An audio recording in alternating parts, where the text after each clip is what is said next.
Raider Nation, what's going on? It's Mitchell Renz here, host of the Raiders Report. And coming up on today's show, I got the must-see Raiders news and the top storylines around the nation heading into NFL Week 5 against the Indianapolis Colts. Now, let's face the facts here.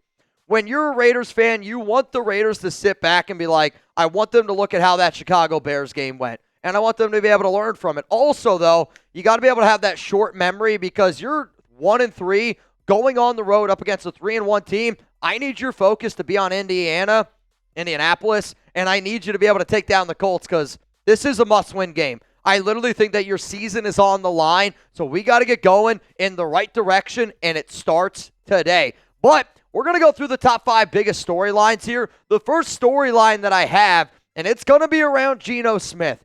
And the Geno Smith talk yesterday when I was live on the Raiders Report, today when I'm live right now on the show, there has been so much conversation around the benching of Geno Smith. And here's the thing.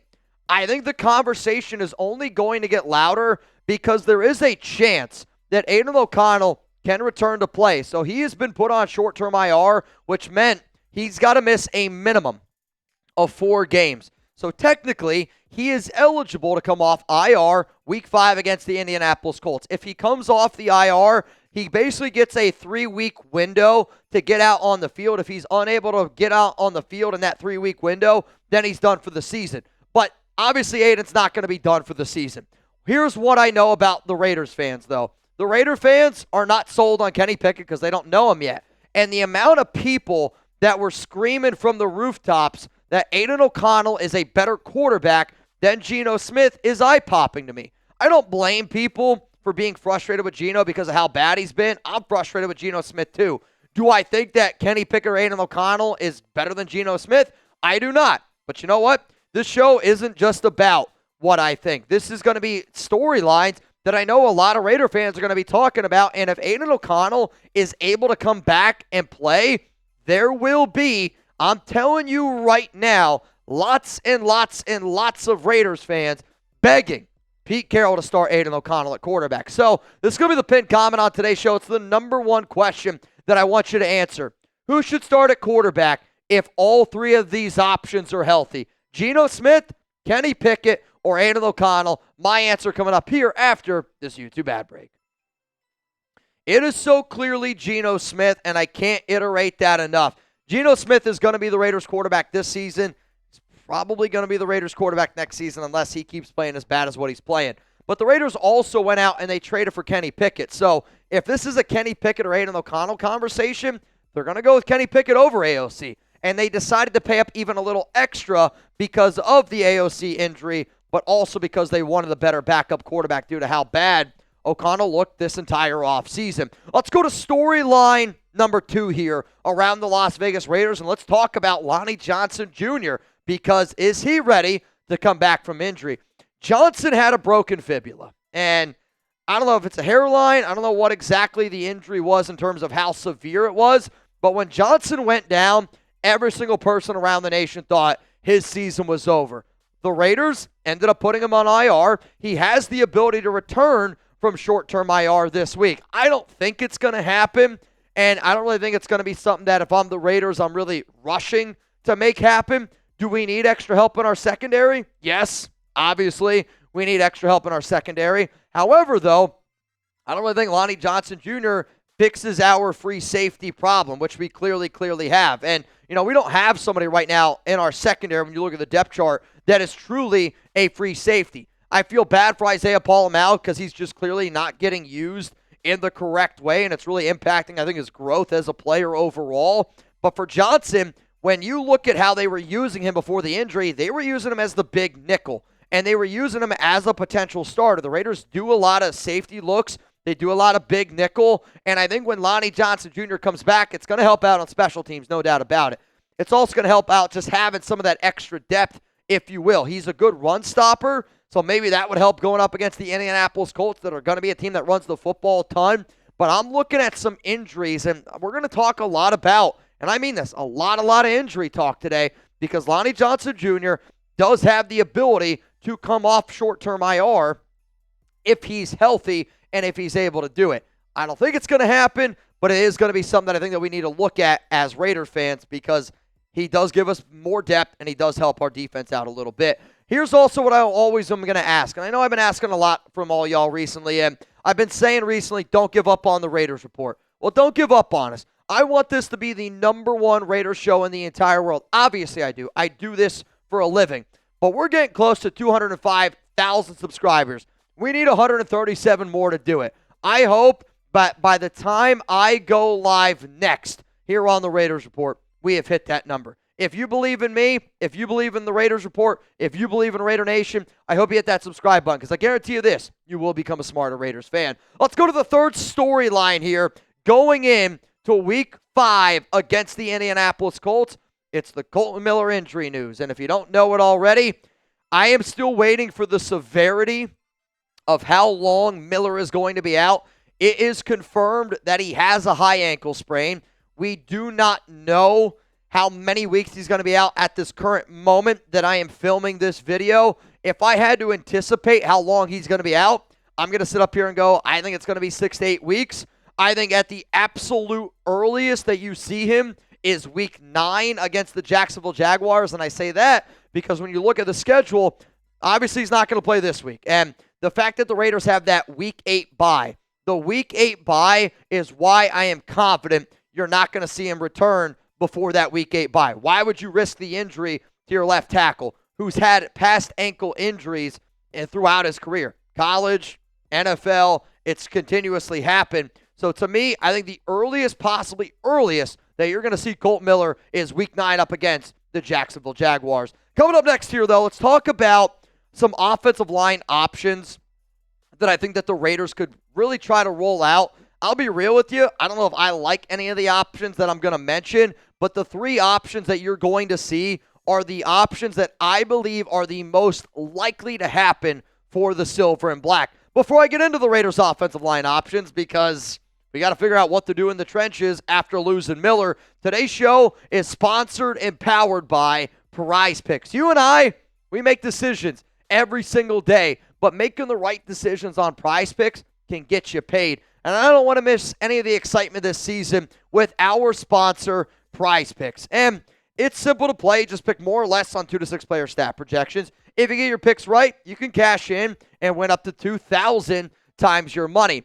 Now, there is a new feature on Prize Picks, which it's really cool and it's kind of fun because Prize Picks is the only app that offers stacks, meaning you can pick the same player up to 3 times in the same lineup. And if you want to pick more on, I don't know, maybe Bo Nix passing yards or maybe Chase Brown receiving yards or J.K. Dobbins, you want to roll with like receptions, rushing yards, whatever. This is my lineup from Monday Night Football. Now, the people that are watching the show live, these haven't happened yet. When you guys watch this video on a later date, we're going to be able to see whether or not I was able to turn that 10 into $60, which is why I love being able to do sometimes this type of thing. But bottom line is this. If you plan on watching a football game, if you plan on watching, baseball right now, there's going to be a lot of great baseball games coming up, which I'm heartbroken as a Raiders fan because it was a tough day for me yesterday. Not only did the Raiders lose, but also my Mets, they got knocked out of playoff contention. And I know, Lopez is sitting over here next to me as a Reds fan, and he's killing me right now. But it is what it is. But seriously, though, if you're sitting down and you're watching a game, you're going to have a lot more fun, and you're going to be a lot more invested in that game if you got a lineup on Prize Picks. So download the app today. Use code CLNS to get $50 in lineups after you play your first $5 lineup. That is code CLNS to get $50 in lineups after you play your first $5 lineup. Prize Picks, it's good to be right. And I'm hoping that I'm right this week with my Prize Picks lineup because after a Raiders loss, it helps putting a little bit of money in my pocket. So let's talk about the Raiders' offensive line here. Here's what we got on the roster. And if this is what we got on the roster, this is what I think the Raiders are going to try to work with moving forward as they try to replace Kolton Miller. And here's the thing. You're not going to be able to replace Kolton Miller. You're not going to be able to replace one of the best left tackles in the National Football League. And it's frustrating because the Raiders just had their best offensive line game that they've had all season long, and now they got to move some things around. What I think the Raiders end up doing is option number 1, which essentially is them keeping Dylan Parham, Jordan Meredith, Jackson Powers-Johnson, and DJ Glaze all in the exact same spot, but they used the newly acquired Stone Forsythe earlier this offseason, and they put him at left tackle. He was playing left tackle when Miller went down. I just have no confidence in Forsythe at all. I also know that he's not going to be a long-term option. Option number 2 is, out of the 3 options that I'm going to show you, probably would be the option that I would decide to roll with, because you keep your offensive line the same, and you keep it the same after having a solid game. You drafted Charles Grant in the 3rd round. I understand that he's been a healthy scratch. I understand that there's a lot of reports and a lot of people that I talk to tell me that he's clearly not ready to go, but I would rather Charles Grant learn, because to me, he's got to be your future at left tackle, or at least show that he can grow in the proper direction. And let's not forget, Kolton Miller as a rookie allowed 16 sacks. If you don't believe me, go look at how bad the numbers were as a rookie. And now he's one of the best left tackles in the NFL. Sometimes you got to learn by getting thrown in the fire. And right now, I need Charles Grant to be able to succeed in that fire. Here's the crazy 3rd option that I don't know if the Raiders decide to go with this route. The only reason why I am showing this up on screen is because Pete Carroll, Chip Kelly, Brandon Carroll have shown me that they value certain players more than other players. What do I mean by that? They have their guys, and their guys don't have to do what some of the other players have to do on this roster to earn spots. Maybe that's an unfair thing to say. I think it's a truthful thing to say. So I'm going to move DJ Glaze to left tackle, because Glaze is our best offensive tackle. So you decide to put him at left tackle. JPJ goes to left guard. Jordan Meredith goes to center. The Raiders seem in love and infatuated with Alex Kappa, trying to get him out on the field. So they're going to put Kappa at right guard, and then they're going to put Dylan Parham at right tackle, because Parham played right tackle at Memphis. I know that this is the craziest option, and quite frankly, I hope it's an option that doesn't happen. But here's what we got to be able to figure out. What should be the Raiders' offensive line going up against the Indianapolis Colts? Because it's got to be an equation that we figure out. And I have confidence that the Raiders can do it, because we were able to show growth, and massive, massive growth, this past week up against the Bears. Yes, we lost the game. 240 rushing yards, I think, proves, though, that we did a lot of the right things. So I want to know from you, what should be the Raiders' O-line up against the Colts? My answer coming up here after this YouTube ad break. If it was up to me, I'm not going to lie, it would be literally none of the offensive line plans that I showed you. And I showed you offensive line plans that I think the Raiders are going to do. If it was truly, truly up to me, I'm going Charles Grant at left tackle. I'm putting Jordan Meredith at left guard. I'm putting JPJ at center. I'm putting Dylan Parham at right guard. And I'm putting DJ Glaze at right tackle. That's the offensive line I would roll with. Let's go to the 4th storyline here on the Raiders Report. Let's talk about Eric Stokes. And I don't know if Stokes is going to be able to play Week 5 up against Indy. And I think out of all the corners that we need, I think Stokes is the most important, because he's the most physical corner we have. Kai Blue Kelly's not physical, and he's been just absolutely horrific the past few weeks. Also, Darian Porter, really soft player, if we're being honest, and this is kind of a nightmare matchup for him, because Indy's going to run at him, and I know they're going to run at him. But for Stokes, he's had knee issues in the past, and he had to leave Week 4 early with a knee injury, unable to return to the game. I want to say Darian Porter ended up filling in, probably got like 17 snaps in total for him. But because he's dealt with knee injuries in the past, and he's dealt with them like multiple times throughout his career. I mean, again, for those of you that don't know, Stokes was a first-round pick. Very highly touted coming out of Georgia, but the injuries kind of added up and zapped him of being able to get on the field. He was able to be healthy last year, but the majority of his career, he's been injured. And these knee issues are popping up now, and that scares the hell out of me. Also, Decamerion Richardson. He was inactive and has been inactive with a really nagging hamstring injury that doesn't seem like it's going away anytime soon. So I'm looking at the Raiders and what the hell they're going to do at corner. This cornerback room, Darian Porter and Kai Blue Kelly, it might be the worst cornerback starting duo in the National Football League right now. And that scares the absolute hell out of me. Now, I do want to add one more bonus storyline in here, and it's around Michael Mayer, and it's whether or not he's going to return. There was a few things that the coaching staff said last week in regards to Mayer where I didn't think he was going to play, but it did sound like he was trending in the right direction to play this week. My expectation is Michael Mayer is out there on the field. And my other expectation is the way that the Raiders used Ian Thomas and Brock Bowers yesterday, there was a lot more two tight end sets, which really helped out get this running game going. I want to see more of it.